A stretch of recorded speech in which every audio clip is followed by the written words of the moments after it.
All right. Well, welcome once again, guys. It's Wednesday, November 18th. So it's hard to believe that Thanksgiving is just a week away. But first, before we get started, in our Monday chat, we talked about the great writer William Shakespeare.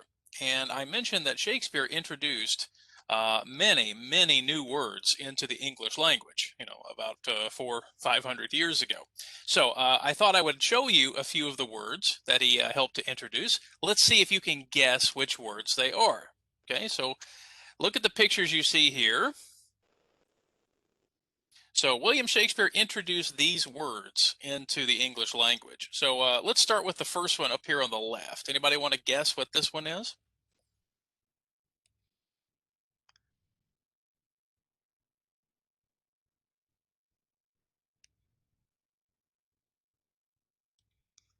This one up here, anybody know?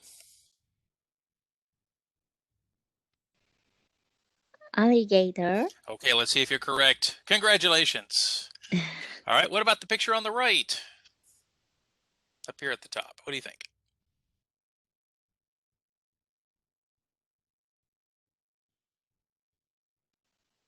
Golden retriever. No. Good guess, but actually you're probably a little too specific. Take a Okay. look at what they are. What are they in general? Like puppies? Yeah, puppy dogs. So believe it or not, Shakespeare introduced that word into English. Okay, look at the bottom here. What about this picture? Here on the left side.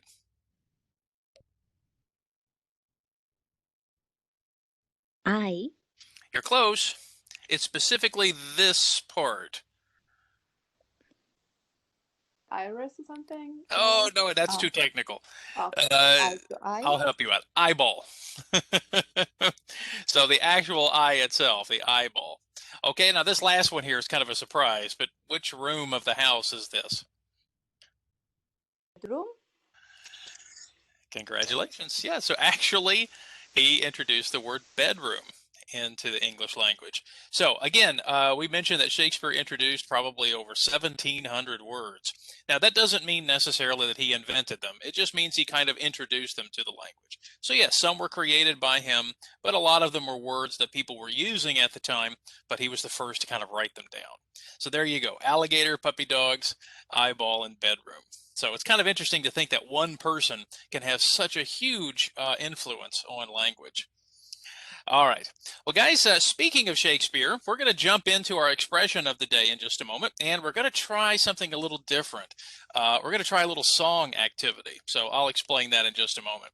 Then we're going to kind of go to the activities we did last week. So we did a little reading for homework, and it was referring to success and the second generation.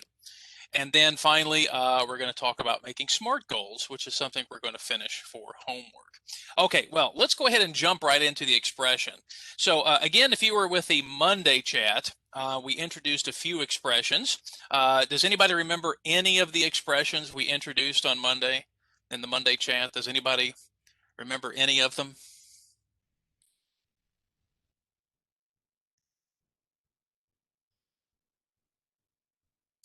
I remember where my heart upon my sleeve. Oh, congratulations, Rena. That was a hard one. Okay, so that was one of them. Can someone remember another one?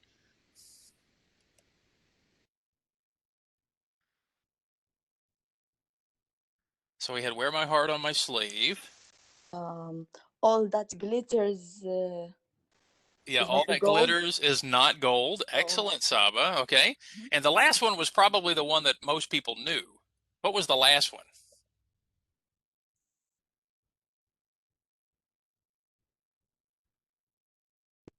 I'll give you a hint. It's almost winter time, right? The ice. Congratulations. All right. So, Rena, you get the 2 scoops of ice cream. Saba, you get 1. All right. But here's another expression that Shakespeare introduced to the language. The expression is cruel to be kind. So everyone, you can just say that there. Just you don't have to turn on your microphones, but let's say that one together. Cruel to be kind. Now, anybody want to take a guess what it means? Cruel to be kind? I think those words don't seem to go together, do they? What does it mean to be cruel? If you want to be like honest, but it's like not really nice of you. You know what I mean? Okay, Like yeah, so upset someone. cruel, yeah, so maybe cruel means kind of mean, but maybe for a purpose. So in this case, Stephanie, I think you're pretty much right on the money there. Yeah, sometimes you have to be tough and mean to help someone you love. So sometimes we have to be cruel or mean. But of course, some people kind of enjoy it too. Don't you think, Stephanie? Don't you think some people kind of enjoy being a little bit mean to the Yeah, people they love? for sure. Yeah, so for example, maybe some people in the group can think about when they were dating, maybe boyfriend, girlfriend kind of thing. Sometimes we're often the meanest to the people we love. Isn't that strange? You think that's true? Sometimes we're often the meanest and cruelest to the people we love. Yeah, but I think you just want the best for them, so why should I lie to them? So I would rather tell them the truth. So Well, you know what that's I mean? that's if your intentions are good, Stephanie. Yes, Some people just for like to sure. do it for fun, right? Yeah. Well, speaking of that, that is where our song activity comes in. Now, guys, I'm a little nervous here, so we're going to try this activity. But there was a song that came out, again, probably before most of you were born. And the title of the song is called Cruel to Be Kind. And when I was a kid and when I was growing up, this was a song that I remember on the radio. So it's not like as old as the Beatles, okay? But for some of you, it might still be pretty old. So yeah, so basically it was written in 1979. So I don't know. You don't have to tell me if you were born before 1979. But the idea is they wrote this song based on this popular expression, cruel to be kind. So in the song, there's a poor man singing about his girlfriend, and as you can probably guess, he feels kind of a little bad here. He feels kind of sad because his girlfriend is treating him a certain way. So in this activity, here's what we're going to do. So in just a moment, I'm going to share the link to the activity in the chat box. Now, the idea here is we're going to do this little song activity, and then for homework I'm going to ask you a little short question, and I'll show you the question after we're at the end of class today. But the idea is I want you to try this little listening activity right now. Now this means, of course, that you may have to leave the WebEx room if you need to. Sometimes it'll just, if you click on the link, it'll just switch to the activity. And again, remember, please keep your microphones turned off so that way we're not bothering anybody. But if you should accidentally happen to leave the room, I'm going to send the meeting link again in your email. So just in case you get lost, if you want to return. But I'm going to give you about 15 or 20 minutes to complete the activity. You may not need 15 or 20 minutes, but I'll give you about that much time. So right now, for example, I'm looking at my watch, and it is, I have 10:11. So we'll probably come back almost at around 10, maybe 10:30. Okay, so if everyone's fine with that. But the idea is I'm going to put the link in the chat box. You're going to leave the room, maybe switch or maybe actually leave the meeting, and then do the activity. Now, when you're finished with the activity, make sure you view the score. So make sure you click on the score and you can see the answers when you're finished. Okay, so the idea is in the activity, you're going to listen to the song. It's a very short song. And it actually just repeats itself, so that's easy. And you're just going to try to fill in some of the missing words that you hear in the activity. Okay? All right, so guys, I'm a little nervous, but a little excited to try this activity. So I'm going to go ahead and put it in the chat box now. Okay. Well, first off, guys, I don't know about you, but I've been singing that song pretty much for the last 3 days. So I don't know if it kind of gets into your head or not, but it has for me. So I've been singing it and singing it and singing it. Well, anyway, I hope you enjoyed this activity. Something a little different, so I thought it would be a great way to connect to the expression. Now, as I mentioned at the beginning, I will have a little sort of follow-up activity to the expression. So we'll take a look at that question here in just a moment. Okay.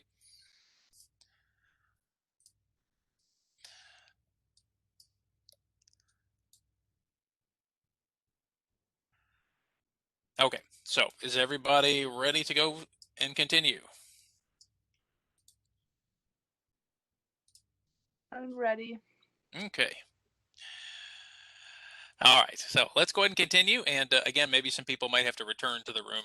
It's sometimes when you're doing an audio activity, it might switch the microphone. So, okay, well, let's go ahead and continue. So one of the homework activities we had from last week was in the Burlington English app, doing a little bit of reading. So I thought what we would do this morning is we would go back and kind of revisit the reading a little bit, and then also talk about the finishing up with the SMART goals, which basically we've been sort of looking at in the Burlington English program. So I'm going to bring up the activity here.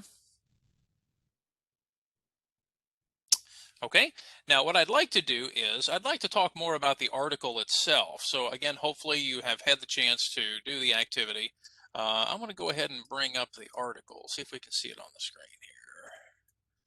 here. Okay. Hold on just a second. I think we're going to pull it up in a different place. Okay. All right, this might be a little bit easier to see. All right, so I'm going to zoom in here for the article. Now, again, I hope everyone has had a chance to look at the article, but let's talk a little bit first about just the title, Success and the Second Generation. So again, this particular chapter, this particular lesson is again focusing on people who have come to the United States. So when we think about second generation, so first off, in the title, what does that mean? Second generation. How does that relate to the story? So who can help us out there? What does that mean by second generation? These are people, maybe sons from parents that came immigrant to USA. Yeah, so what's interesting, Carlos, is we think about like you for example, would, you came to the United States, but in this case, would you be considered a second generation in this story? No, Why no, not? no. Because it must be like my sons that they born here. Aha. So that's really the thing, is when we talk about generations in this respect, it means their parents came from another country, but they were born in the United States. Now, what's interesting, of course, a few years ago, when I was kind of just really starting to see, like students coming from other countries and then their children, being born in the United States and growing up here, I started to notice that sometimes these particular students might have some difficulties. Now, of course, for second generation children, usually they've lived in the United States pretty much, all their lives. But for example, I had students that we often would recall not second generation, but we would call them 1.5 generation. Now that sounds a little strange, doesn't it? It sounds like we're some sort of iPhone, right, or some sort of computer, some sort of computer program. But what 1.5 generation was, were when parents would come to the United States and then they would bring their children from their country, but the children were often so young that even though they could speak, their native language, they were kind of in the middle. They weren't exactly second generation, but they were not also, first generation. So in a way, they were kind of in the middle. They were children born in other countries, but most of their lives had been in the United States. So it kind of caused some problems. One problem, of course, is that even though they spoke their native language, they probably didn't speak it like perfectly. So even in their own native language, they would have some trouble. Now, some of you have mentioned that maybe your children might fit into that group, and that's very possible. Yeah, it might be, Tassie mentioned her kids, for example. So yeah, especially Tassie and Risa, if you were going to continue living here forever. Of course, eventually, eventually they grow up, and they kind of get the experience, but they're kind of caught in the middle. They remember a little bit of their home country, but they're also kind of in between. So again, it's a very interesting thing, and I know for me, when I tried to work with some of these students, it was a challenge, because often the things that I would do as an ESL teacher would not exactly help 1.5 generation students. Now, Carlos, I think those are probably better examples for 1.5, because they're pretty much older now. So I think that's a good example. But the problem is, often they suffer some of the same, like, native speakers, for example, often don't understand grammar rules. They just know how to do it, but they still kind of struggle with language. So it's kind of a difficult thing. Okay, well, anyway, so I wanted to share that. Now let's talk about the second generation individuals in this story.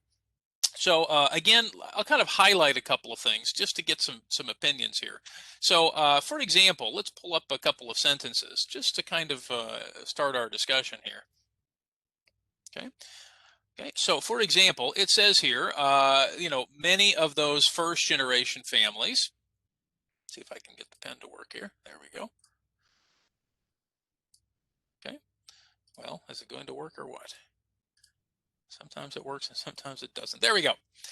For example, we mentioned that a lot of first generation families, they might come here. So I've highlighted a part of the sentence. That maybe that many of them have left school and pretty much came to the United States to look for a better life. So often this tends to be, students perhaps from places like Mexico or Central America, but not always. It could be from other countries too. So when we think about the second generation, let's talk for just a moment about these second generation individuals. So what kind of difficulties do you think second generation children, like if we look at the picture here, I think we can think that she's probably the second generation person here. What kind of difficulties do you think second generation children might face? What do you think, guys? You can turn on your mics if you like. What do you think might be some challenges?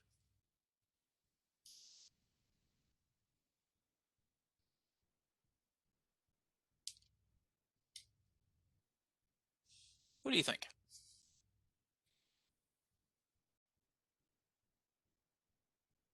I think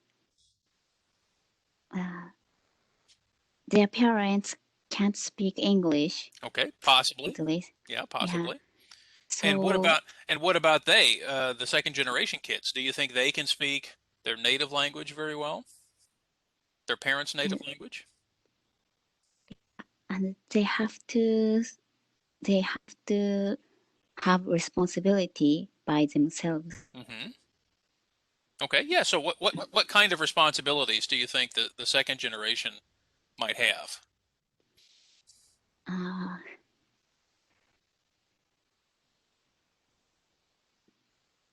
Some help. Help. Rena says Someone. help. Who can help her? Come on, guys, think about even yourselves. I mean, what kinds of responsibilities do we have that maybe they might have? Tasi? I think, maybe they, like parents, we have the responsibility to keep our mother language at home. That's what I try to do. But grammatically, I don't know how to say that. Grammatically? Yes, thank you. It's hard because we need to teach English and Portuguese. Okay, so in a way you're kind of in the middle, a bridge perhaps. Yes, especially. yes, and like my daughters sometimes they don't want to speak Portuguese anymore because the English comes up quickly for them, especially the little one.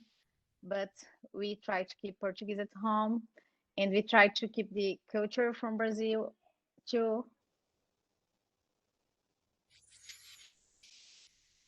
Yeah. I think that's a good point, Tasi. Again, eventually, that's one concern is, maybe eventually the next generations may lose connection to their language, to that culture. Yeah, and we try to keep it. And other things, we are immigrants. I don't know. We are not American native here. Right, so right. we can feel sometimes some kind of discrimination, and maybe they feel some accent and these kind of things sometimes they happen. Yeah. Now I think, Tasi, for second generation kids, they're usually born in the United States, so they would probably they would probably not have much of an accent. But I think what you said about the connection to language may be true. They may have learned like themselves, that it's much easier to just to stick in English because everything is in English. And so, yeah, it might affect, their ability to speak their home language. And it's tough, like you said, it's tough to balance those things because, we have to communicate. Okay, I think that's important. Now, let's continue for just a moment. So looking at the next paragraph, I think something that's interesting about second generation Americans and third generation, I mean, we have obviously multiple generations now of some particular, people who've come to the United States, is that they often have, let's highlight a couple of things here, and maybe you guys can help explain. So, for example, we mentioned that they often have a higher standard of living than their parents. What do you think that means, a higher standard of living? Who can tell me what that means?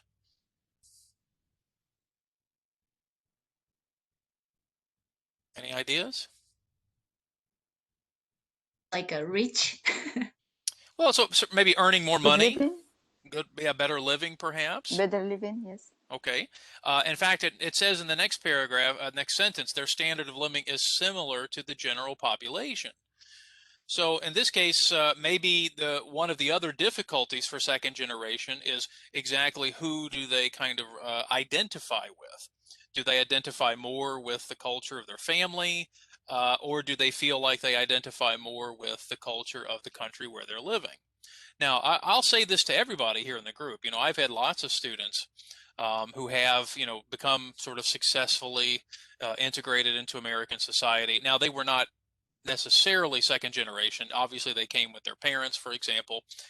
Some were young enough, perhaps, to be sort of 1.5. Yeah, so Saba mentioned between the two traditions. But what's interesting is many of them would say, I still think about my home country, I still think about my family, but I also think of myself as an American. And I think that's an interesting way of looking at it. Thinking about how we see being an American. Being an American really is kind of a certain identity, but it's not necessarily separate, from your culture or everything else. Because again, every American here probably came from somewhere else.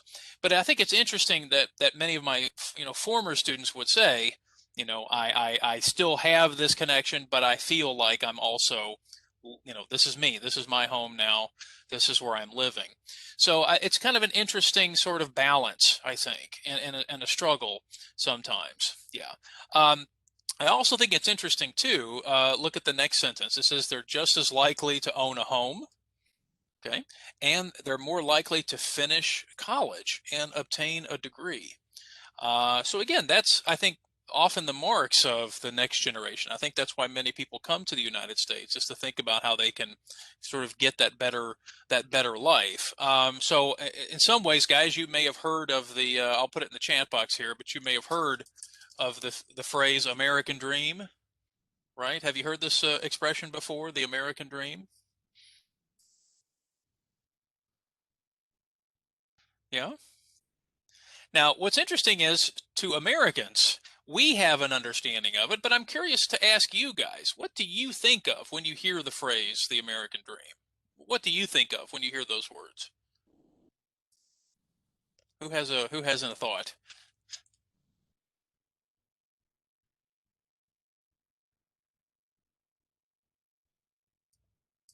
Anybody have a certain idea when you hear those words? What do you think it means to you? Well, for me, in my particular opinion, is a better life. What does it mean? A house, a big house with big land, big patio, big yard, and a car, and more money than we have in our country. Okay. A better income. That means American dream. Dollars is the strongest money in the world. Just bags of money, right, Carlos? Just giving you bags of money. Okay. Yeah. Well, yeah. So, for example, yeah, maybe again, for some people, it might be those material things, right? Bigger house. I know a lot of my Japanese students; they're always very impressed, right, when they come to the United States and they see the big houses, right? Right, guys? Yeah.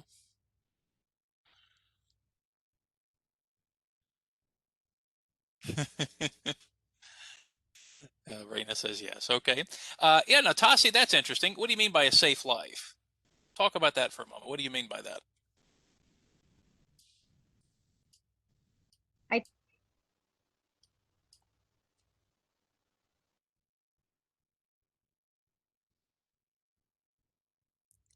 think you have like, tools that you can trust. Okay, so better education, for example. Maybe no violence.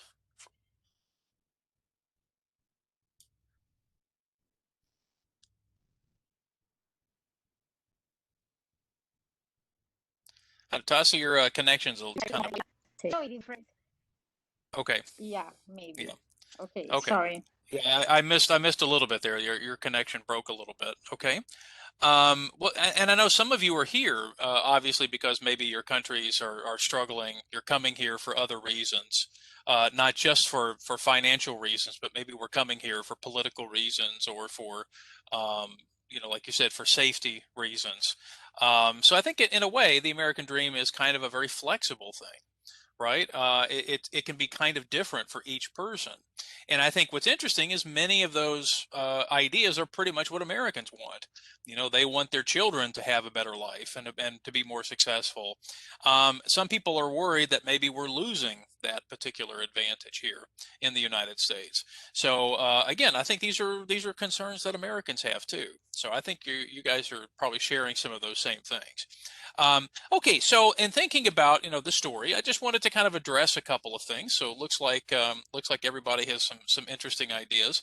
I think what's interesting here is that, like we said in this last part, thinking about what we all want to interpret that dream to be. Let's pull it up here one more time. So it says here, according to a survey, 70% of Gen X believe they can get ahead in their careers and earn more money if they work hard. So Carlos, there's kind of that idea. We can work, perhaps make more money than in our countries.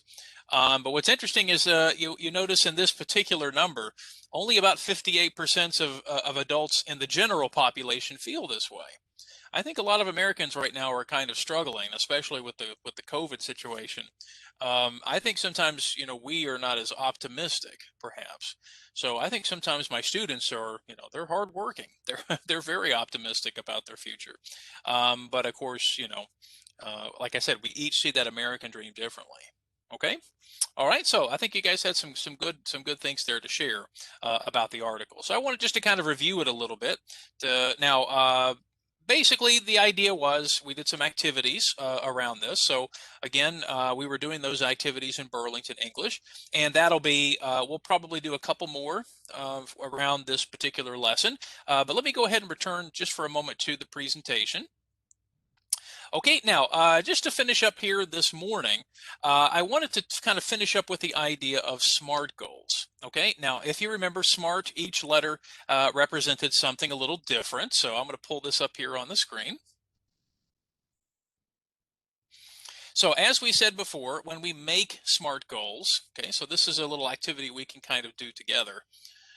In this particular activity, we're going to see if we can choose which word we think fits in the blank. Okay, now basically, guys, what I'm going to do here is, you see the letters, the words here at the top. It says acronym, right? Realistic, vague, making progress, job prospects, making sense, acquire, stands for, set goals, and focus on. Okay, so what I'd like for you to do is look at those words there on the screen. Now I'm going to read through the article, and then I'll stop at each one, and we'll see if we can guess which particular word is going to fit into the blank. Let's begin with this activity. So it says it's important to have goals because they give you something to. Okay, so anybody have a guess as maybe the first answer? Something to blank. So that you can get things done. Maybe focus on? Okay, well, let's try it. Congratulations. Okay. All right, so now we've got that first answer. So let's put focus on in the first box. Okay. All right, I'll continue. When you blank for yourself, you can achieve them by making sure that they are SMART goals. So when you blank for yourself, Set goals. okay, so let's try it. Set goals. Okay, so we'll try that. Okay, the blank SMART blank, specific, measurable, achievable, relevant, and time-based. So let's focus on the first one, the blank SMART. What do you think? Okay, so acronym, so maybe acronym might be it. The acronym SMART, specific, measurable, achievable, relevant. What do you think?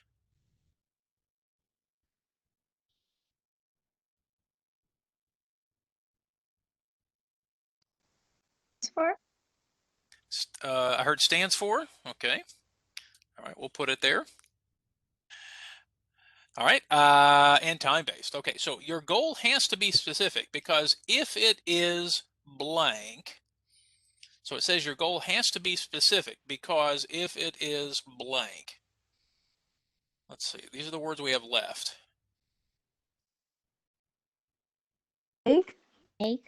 I think vague. Vague. Vague would be the opposite, right? Okay. You won't really know what your goal is or how to achieve it. It has to be measurable so that you can see if you are blank towards it. making progress. Okay, that sounds pretty Progress. reasonable. Okay. It also has to be possible for you to achieve your goal, right? That was the A part. If you don't already have the skills you need to achieve it, you should try to blank them quickly.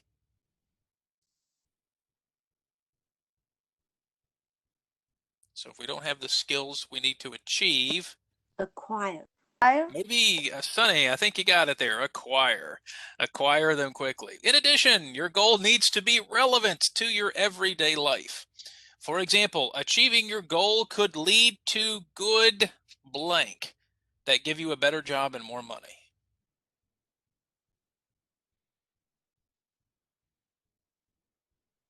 Better job and more money. Prospects. Job prospects. Prospects. Okay. And it says, finally, your goal should be time-based, which means that you should set blank deadlines to reach your goal. I've got two choices. Realistic. Realistic. Okay, let's check our answers. So we did it. We focus on things. We set goals. The acronym stands for, okay. We don't want vague goals. We want specific ones. We're making progress, we hope, because we can measure them. Acquire these skills, so we need to acquire them. Maybe good job prospects, right? And they need to be realistic. All right, excellent work, everybody. Now, what I would like to do with the SMART goal, so again, what I would like to do for homework is I would like for you guys to try to make a SMART goal, just one SMART goal that you think would be of a great importance to you in thinking about something you can do maybe in the next year. Okay, now I will give that activity to you in your email or in the Google Classroom. But the idea is I want you to think about those letters again, right? So again, when we think about the SMART goals, let's pull that up again. So as we said before, we want the goal to be specific, measurable, achievable, relevant, and time-based, okay? But guys, I really want you to think about a goal for your life. All right. For example, if you say, Mr. John, my goal is to have pizza for lunch. Okay, I guess that is measurable. I guess it is time-based, maybe relevant if you're hungry. But let's be honest, that's not really a big goal, is it? Yeah, so Tassi says that's one she likes. Okay. Yeah, actually I'm kind of getting hungry too. But the idea is we want to think a little bigger, something that we can achieve. So that's really what I want you guys to think about, is to come up with a SMART goal, because really I want you to share them with us when we come back to class in a couple weeks. Okay. All right, so let's go ahead now and kind of wrap up here. So once again, for homework, I want you to finish the following activities. Now, this is the first time we've tried this in the Google Classroom. So in Google Classroom, we can post a question. It's just, you can actually type, or if you're using the phone app, you can actually write directly into the question. So the idea is I'm going to ask you a question about the meaning of cruel to be kind, about how to think about using it in everyday life. So the question will be posted in the Google Classroom. So